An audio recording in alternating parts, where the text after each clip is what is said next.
personalized shirts for Mother's Day. So this week I figured we'd make this super cute personalized gift box.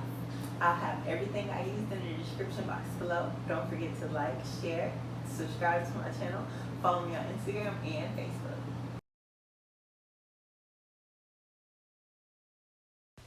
Okay guys, so these are the pieces to our box. We have the top cover, we have a border, we have the clear film, we have the bottom piece, and then we have a small square that goes in the middle of the bottom piece just to make the box a little more sturdy depending on what you want to place in here. Make sure you check the description box for the link to this box. Right now I'm just going to select all and make it invisible because we're not going to work with that right now. We're going to start with our text, and I'm just going to type out mom, and then I'm going to change my font to a cursive font. When working with the cursive font, you want all your letters to touch, so I'm decreasing my letter spacing right here. Once I get my letter spacing how I want it, I'll go ahead and change the font from regular to bold, and then I'll change it from a cut file to a print and cut file. I'll go ahead and click make it. I made it a little bit too big. So I'll change that. I'll go ahead and click make it. And I'll act like I'm going to send it to the printer. But really, I just want my bleed to be on. Then I'm going to right click and save the image. And then I'm going to upload it as a print and cut file. I'll go through the motions as if it's a print and cut file. I'll go ahead and clean up the image. And once I get it cleaned up, I'll go ahead and upload it back in onto the canvas that I'm working with. And that will be the background for our shadow font. So that's a little trick for you guys. So here I am inserting it.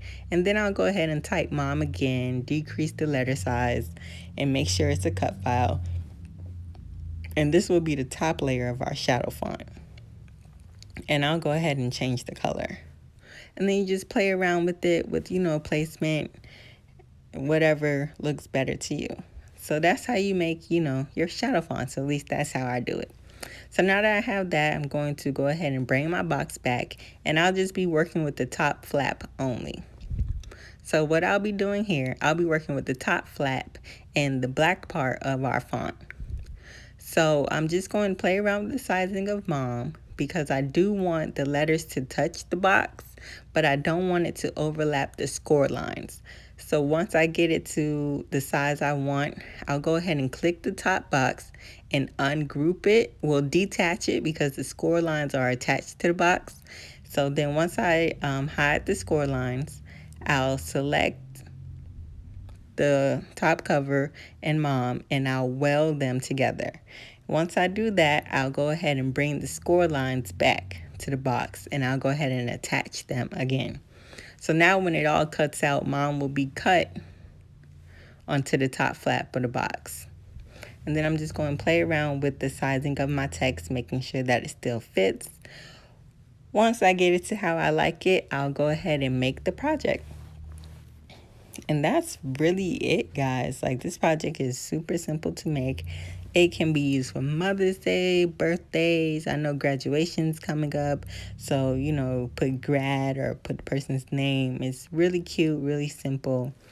Just gives your gifts a little special touch. So I'll go ahead and cut everything out on cardstock. I'm using 12 by 12 cardstock and hot glue.